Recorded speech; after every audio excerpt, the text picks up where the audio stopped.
Assalamualaikum dan salam sejahtera. Anda sedang menonton Agenda Awani secara langsung dari Studio Awani Bukit Kewangan Kuala Lumpur. Malam ini saya ingin balik setahun yang lalu, setahun lebih sedikit, iaitu ketika kita hebat dilanda oleh demam, PRU. Dan Pilihan Raya Umum ke-13 memberikan kita pelbagai perkara yang kini selepas 1 tahun kita boleh menjenguk kembali dan melihat apakah pola-pola yang masih berterusan sehingga setahun selepas itu, apakah yang sudah berubah dan ke mana arahnya. Dan tentunya setiap diskusi di Agenda Awani dilatar belakangkan oleh kajian-kajian pendidikan oleh cerdik pandai dan juga para pengkaji, terutama yang berada di institusi pengajian tinggi tempatan. Oleh itu malam ini saya walaupun tidak ditemani oleh sebarang tamu, akan ditemani di dalam telefon bersama dengan 2 orang tokoh pengkaji yang berada di UMCDEL, satu-satunya pusat pengkajian yang melihat secara khusus terhadap pilihan raya. Dan UMCDEL di Universiti Melaya hari ini telah pun menjemput Esra Awani dan dibentangkan beberapa perkara. Malangnya mereka begitu sibuk mengkaji tidak dapat hadir ke studio, tapi saya akan ke talian bersama dengan Dr. Rosmadi Fauzi, Setiausaha bagi UMCDEL, untuk melihat terutamanya kerana pakaran Dr. Rosmadi adalah bidang GIS, iaitu melihat pada pola dan bagaimana sumbangan maklumat boleh diberikan kepada petak-petak geografi misalnya. Dan adakah kita masih lagi membincangkan perkara yang sama seperti yang kita bincangkan sebelum PRU 13? Ada ramai pengkritik yang awal bulan ini meletakkan bahawa kita masih lagi berpolemik, berpolitik ataupun politiking itu seperti kita ketika PRU 13. Ada juga yang melihatnya lebih positif. Apakah fakta mengikut kajian? Assalamualaikum Dr. Rosmadi di talian. Waalaikumsalam, Cik Kamarul. Ya. Dr. Rosmadi, saya memberikan sedikit mukadimah yang agak panjang. Saya nak membawa kembali penonton ke arena setahun yang lebih dahulu. Dan mula-mulanya di minggu pertama bulan ini, ramai penulis di sama ada media sosial ataupun akhbar dalam talian ataupun akhbar yang biasa dan juga media yang biasa berkata tentang perkara yang tidak berubah sejak PRU 13. Apakah yang telah pun didapati oleh kajian yang dilakukan oleh UMCDEL di hampir seluruh pelosok negara? Okey, baik.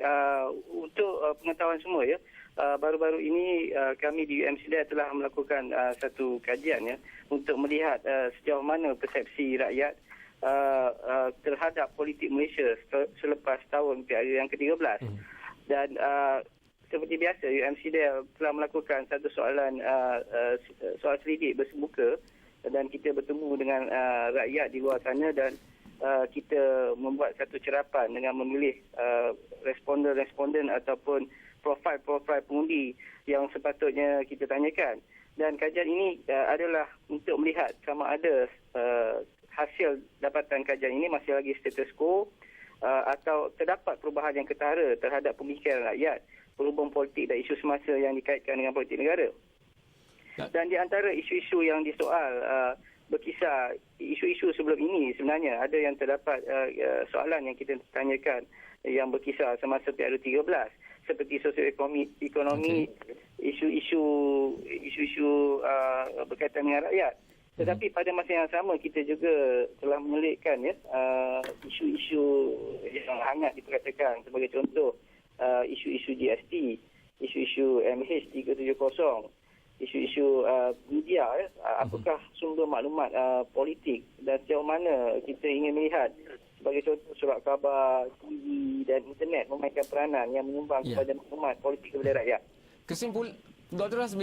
Rosmadi, kesimpulannya secara umum, kerana kita masih lagi menunggu butiran terperinci, ya, adakah kita masih lagi berada dalam polemik PRU 13 dalam aspek persepsi terhadap politik misalnya? Ya, kita lihat di sini, ya, apa yang sebenarnya di pihak UMCDEL kita lebih ingin melihat sejauh mana peranan golongan otak atas pagar ni yang menjawab soalan-soalan yang tidak pasti dan ada sekumpulan responden yang tidak mahu menjawab dan kita sebenarnya ingin selidiki, ya, siapakah mereka ini. Dan bagi saya, kepada jawapan yang menyokong pada satu perkara atau tidak menyokong pada satu perkara itu kita boleh pasti, ya, mereka. Tetapi apa yang menarik bagi saya selepas PRU 13 dan menuju PRU 14 adalah golongan-golongan tidak pasti yang harus harus dikenal pasti. Dan daripada golongan ini kita boleh lihat sejauh mana mereka memahami politik. Adakah politik itu mereka lihat sebagai satu perkara yang tidak penting ataupun sebenarnya penting tetapi mereka tidak mahu maksudnya mengambil tahu tentang perkara politik disebabkan oleh mereka tidak apa yang dikatakan yang mereka tidak begitu minat. Sebab apa? Tidak ada penyelesaiannya dalam melihat sesuatu isu yang dimainkan baik parti Barisan Nasional ataupun Pakatan Rakyat. Jadi bagi saya itu yang kita harus paharusi. Dengan soalan-soalan yang kita katakan tentang isu semasa sebagai contoh tentang kenaikan harga barangan, pelaksanaan cukai GST yang macam saya tekan, pengangguran, dan itu juga kita spesifikkan kepada isu-isu lokal, kepada sepadan-sepadan pilihan raya tertentu sebagai contoh masalah air, masalah orang kata kelemahan TBT dan sebagainya. Dr. Rosmadi pakar dalam memetakan maklumat berasaskan pencerapan kepada kedudukan geografi dan elemennya. Jadi adakah daripada kajian UMCDEL ni kawasan-kawasan berbeza memberikan suatu nilaian yang berbeza kepada soalan-soalan yang ditanyakan? Ya, sudah pasti. Dan sebenarnya sebahagian daripada data-data yang kita cerapkan di bahagian kepakaran saya cuba memetakan berdasarkan kepada isu-isu ini. Dan sebagai contoh yang saya katakan tadi, golongan atas pagar atau golongan tidak pasti. Dan saya akan cuba memetakan di manakah mereka, di manakah kelompok kumpulan-kumpulan ini, sama ada mereka berada di bandar ataupun di luar bandar. Dan bila kita lihat pada isu PRU13 yang lalu, kadang-kadang sempadan pilihan raya atau kawasan DUN dan Parlimen itu berstatus luar bandar. Tetapi pada hari pilihan raya, walaupun dia luar bandar, kerana kebanyakan pengundi-pengundi yang saya katakan mungkin golongan yang tidak pasti ini, mereka daripada bandar dan berhijrah ke luar bandar untuk mengundi. Dan kita dapat lihat ada kawasan-kawasan luar bandar pada hari mengundi menjadi status bandar di situ.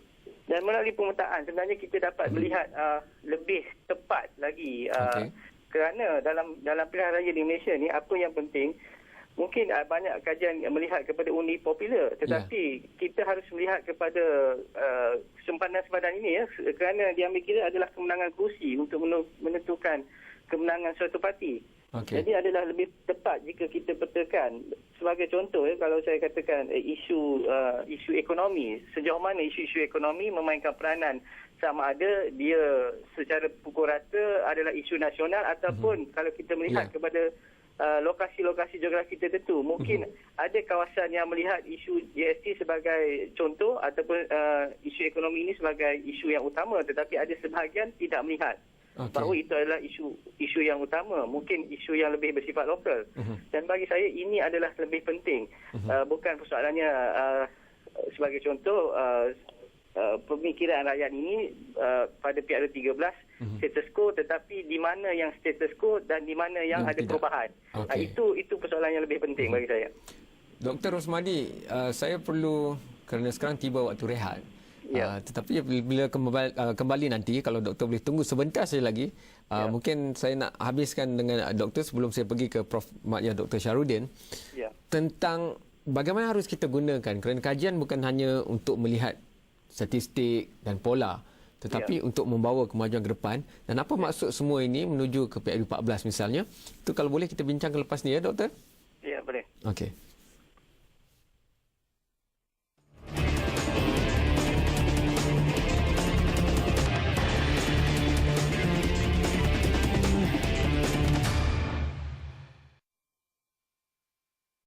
Apakah keadaan politik Malaysia setahun selepas pilihan raya umum ke-13, pandangannya dan persepsi daripada akar umbi daripada rakyat yang ditemui oleh pengkaji-pengkaji daripada UMCDEL Mesti Melaya. Dan hari ini kita membincangkannya. Masih lagi saya di talian bersama dengan Dr. Rosmadi Fauzi, Setiausaha untuk UMCDEL. Dr. Rosmadi, apa maksudnya pola-pola yang kita baru bincangkan sedikit saja secara umum kepada apa yang boleh kita lihat dan telusuri untuk menuju ke depan, terutamanya pilihan raya umum ke-14 nanti? Ya, sebenarnya salah satu apa yang boleh saya tekan KPI kami UMCDL di universiti adalah untuk memberi satu pendidikan politik kepada rakyat. Okey. Apakah yang sepatutnya diambil kira oleh sebagai contoh parti ahli politik ataupun mereka yang berminat tentang politik. Jadi itu yang lebih utama. Kadang-kadang kita lihat dalam melihat satu perkara ataupun isu yang dimainkan baik parti Pakatan Rakyat atau Barisan Nasional, kadang-kadang dia tidak kepada menyelesaikan masalah rakyat. Terdapat kita lihat daripada kajian-kajian kita jalankan, seperti yang kita cerap persepsi rakyat itu lebih mahu supaya pihak yang berwajib menyelesaikan isu-isu sebagai contoh isu-isu governance, isu-isu tentang sampah, keparitan dan sebagainya. Tetapi kadang-kadang kita lihat parti lebih mengangkat suatu isu itu untuk menjadi satu isu politik. Dan sebenarnya perkara-perkara yang sebegitu bukan ke arah penyelesaian yang dimahukan oleh rakyat. Jadi ini yang kita lakukan. Kita ingin melihat sebab sejauh mana persepsi rakyat di luar sana dalam suatu isu. Dan kajian ini kita harus lihat sebagai satu kajian yang bagi saya kena diambil tindakan proaktif lah. Kadang-kadang hasil daripada yang kita paparkan ini mungkin tidak sehaluan mengikut kehendak parti, tetapi apa yang kita buat di sini adalah untuk kehendak rakyat sebenarnya. Dan sejauh mana parti-parti yang telah menang dengan manifesto yang telah mereka perkenalkan semasa PRU 13, mereka telah selesaikan. Dan itulah yang kita tanya kepada rakyat selepas tahun, sejauh mana mereka melihat apa yang berlaku dalam konteks politik negara ini. Dan apa yang telah saya katakan tadi dalam konteks JIS tadi, saya juga mengkhususkan sejauh mana perbezaan pola-pola ini mengikut ruang dan masa. Kadang-kadang ada masa yang tertentu, kalau kita bercakap tentang isu 3 bulan sekali isu di Malaysia ni boleh berubah-ubah. Itu yang sangat istimewanya politik di Malaysia berbanding kalau di luar negara ada satu kajian seperti dijalankan dalam tempoh masa setahun masih boleh diguna pakai pada tahun hadapan. Tetapi itu yang dibuat di UMCDL di mana kita melakukan setiap 3 bulan ataupun setiap 6 bulan kajian untuk melihat persepsi rakyat ini mengenai isu politik negara. Terima kasih banyak Dr. Rosmadi. Mungkin apabila boleh dikongsi butiran yang lebih spesifik itu, kita boleh bersama di studio dan melihatnya dengan lebih spesifik tentang isu kenaikan harga MH370 dari reaksi rakyat, tentang isu hudud dan diskusi itu, isu penyatuan nasional dan mungkin juga apa yang positif yang dilihat oleh rakyat, bukan saja hanya isu tetapi pandangan membina dan kritikan yang begitu konstruktif. Terima kasih banyak Dr. Rosmadi. Ya, sama-sama. Okey. Saya akan bersama dengan Profesor Maknya Dr. Syahrudin selepas ini, tapi mungkin kita pergi pada Zul. Dan apakah diskusi yang kita lakukan tadi dengan Dr. Rosmadi, ada bayangannya dalam media sosial, apa yang difikirkan oleh warga media sosial terhadap perkara ini setahun selepas PRU 13 misalnya? Teruskan Zul. Setahun selepas PRU 13, 6 pilihan raya kecil juga dijalani di Malaysia ini dan fokus kini trending hari ini adalah kepada statistik media sosial bagi pilihan raya kecil di P76 Teluk Intan. Kami merujuk kepada bancian online yang telah dibuat melalui polytweet.org pada 2 platform sosial media iaitu di Facebook dan juga di Twitter. Kalau dapat lihat peta pada grafik menunjukkan kawasan-kawasan di mana pengguna Twitter menghantar tweet semasa PRU ke-13 pada Mei tahun lalu. Dari peta ini, polytweet.org menyimpulkan bahawa kebanyakan pengguna tertumpu di bandar Teluk Intan iaitu di sebelah utara barat tetapi tidak aktif di kebanyakan kawasan pilihan raya itu. Carta PAI seterusnya pula memaparkan statistik pengguna Facebook yang tinggal dalam 20 km dari Teluk Intan. Menurut Polytweet, 55% pengguna Facebook masih belum buat keputusan sama ada untuk memilih calon BN ataupun calon daripada Pakatan Rakyat, dan polytweet.org juga menyimpulkan bahawa setakat ini adalah jelas bahawa penggunaan media sosial tidak akan punya impak besar kepada keputusan PRK Teluk Intan, manakala populariti seseorang calon di Facebook ataupun Twitter tidak akan menjadi petunjuk pihak mana yang akan menang. Kerana ini mungkin dapat dirujuk juga. Sebelum ni kita mungkin ada fokus perbincangan mengenai berapa ramai followers di Twitter ataupun di Facebook seseorang ahli politik itu. Tapi ini tidak memberikan kesan yang besar. Dan saya nak membawa juga kerana kalau dalam soalan UMCDL itu juga, kalau 6 bulan lepas ada bercerita mengenai laman web sebagai sumber untuk mendapatkan maklumat politik. Dan Kita juga di Astro Awan ni baru-baru ini juga membuat bancan secara online di mana pada poll.astroawan.com telah yang dibuat pada 5 hari lalu mendapati bahawa 69% lebih yakin dengan sumber berita tradisional, 30 mengikuti maklumat melalui media sosial dan portal berita online, manakala baki 1% percaya pada cakap-cakap orang. Akan tetapi fungsi dan juga kuasa media sosial itu perlu dilihat dalam skop yang lebih meluas, Cik Kam. Kerana dalam aspek ini juga kalau dilihat kepada struktur ataupun kepada kes di Teluk Intan, isu-isu yang diperbualkan dan juga diperdebatkan di media sosial lebih kepada isu-isu peribadi dan juga isu-isu yang bersifat nasional dan sukar untuk kita dapat wishlist ataupun harapan daripada masyarakat dan juga pengundi di satu kawasan itu di media sosial. Mungkin ini yang boleh dilihat di masa-masa akan datang. Bagaimana fungsi dan juga perdebatan serta perbualan di media sosial itu dapat mewakili aspirasi masyarakat pengundi di satu-satu kawasan di pilihan raya kecil, dan sekaligus ini mungkin dapat jadi tanda aras sejauh mana partisipasi politik di kalangan rakyat Malaysia di hari-hari ini, Cik Kam. Faham Zul, tapi saya juga faham bahawa Zul mengikuti dengan begitu rapat sekali Teluk Intan ni kerana ada jenama UiTM yang terbabit di situ. Mungkin itu kita buat diskusi khas ya Zul tentang gradang-gradang UiTM ni dan peranan yang mereka mainkan dalam pembangunan negara. Terima kasih banyak kepada Zul. Saya nak pergi rehat. Apabila kembali nanti, pergi waktu rehat, tapi apabila kembali, Profesor Madya Dr. Syahrudin Badarudin, kerana masa semakin menghantui kita, mungkin kita boleh cantumkan segala yang saya bincangkan yang Zul sebutkan tadi dan hantarkan pandangan itu kepada Profesor Madya Dr. Syahrudin sebentar lagi.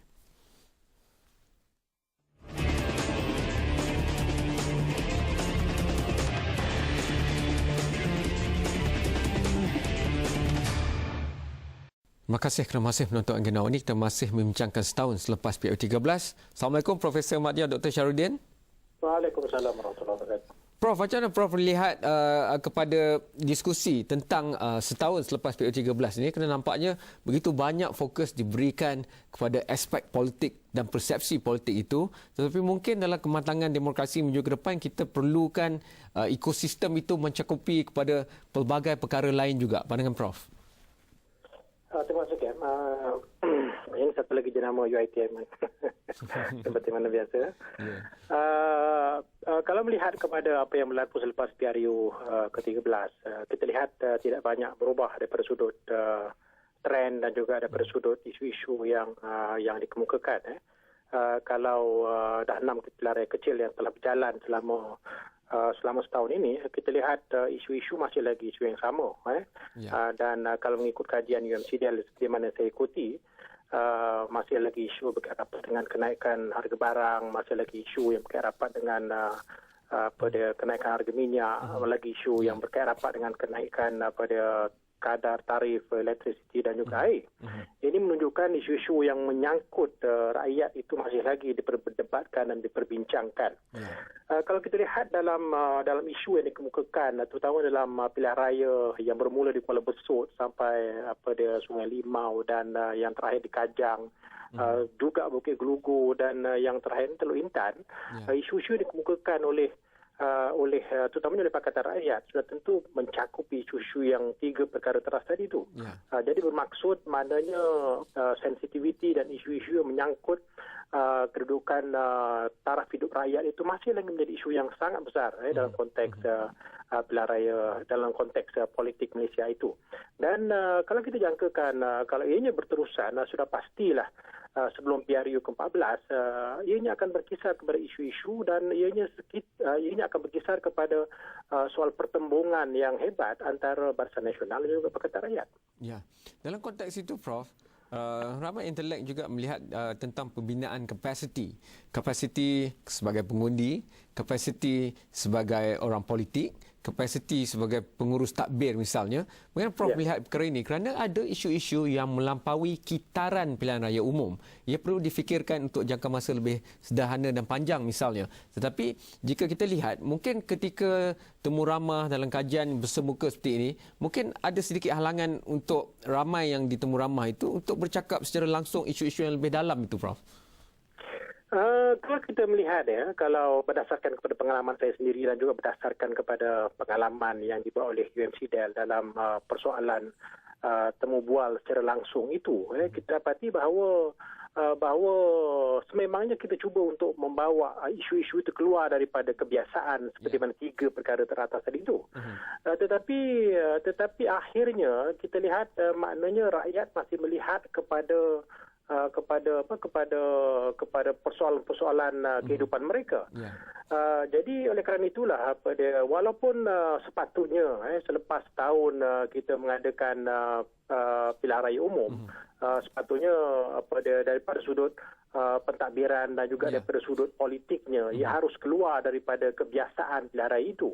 Tetapi oleh kerana pertembungan yang hangat antara kedua parti politik besar itu menyebabkan dengan sendirinya rakyat terheret dengan isu-isu yang mencakup, isu-isu yang tidak selesai dalam PRU 13. Dan pada saya, ianya akan berterusan sampailah PRU 14 kalaulah tidak ada suatu pendekatan politik baru yang boleh dilaksanakan.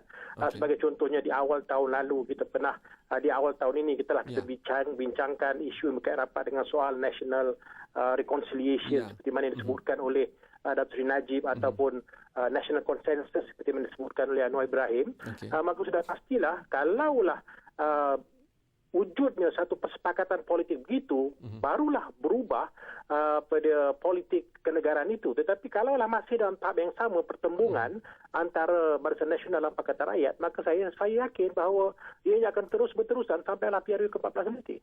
Kalau kita lihat pilihan raya kecil di Pulau Pinang baru-baru ini, peratusan mengundi itu turun begitu banyak ya, Prof. Mungkin ada selera sebenarnya untuk keluar daripada kepompong politik semasa sahaja, tapi mereka menambahkan kepimpinan yang mengajak rakyat menuju ke situ misalnya. Ya, persoalan Bukit Gelugur ni satu perkara yang special kerana DAP confident menang dan orang-orang yang mengundi mereka pun ataupun pengundi-pengundi Bukit Gelugur pun rasa yakin bahawa Pakatan atau DAP akan menang. Jadi kerana itulah Barisan Nasional tidak meletakkan calon. Tetapi kita harus fikirkan juga apa yang berlaku misalnya kata di Kajang dan juga apa yang berlaku di Bukit Gelugur, soal penurunan kadar mengundi itu terutamanya Bukit Gelugur terlalu rendah. Berkemungkinan apa yang berlaku adalah rakyat sudah mungkin semakin fed up ataupun semakin merasakan bahawa politik ini keterlaluan. Jadi ini pernah berlaku sebagai contohnya kita lihat di Indonesia terdapat kelompok golput atau golongan putih. Betul. Golongan putih itu meningkat kali ini, Prof. Prof, saya keseluruhan masa saya nak tanya satu soalan ya atau tidak. Adakah mereka yang melihat pada keputusan kajian ini boleh berfikir untuk membuka kuasa ketiga misalnya? Ya atau tidak? Dia kuasa ketiga mungkin tidak. Sekarang ni masih lagi Prof, itu saja masa malam ini. Tidak tu saja. Nanti saya akan panggil Prof datang ke studio. Terima kasih banyak, Prof. Terima kasih banyak. Okey, hantarkan pandangan anda sendiri kepada Astro Awani ada pelbagai platform Instagram, Facebook, Twitter ataupun terus muat turun aplikasi Mudah Alih iOS dan Android supaya anda boleh menonton episod seperti ini secara langsung di gadget Mudah Alih anda. Sekian, selamat malam, terima kasih dan insya-Allah kita akan jumpa lagi.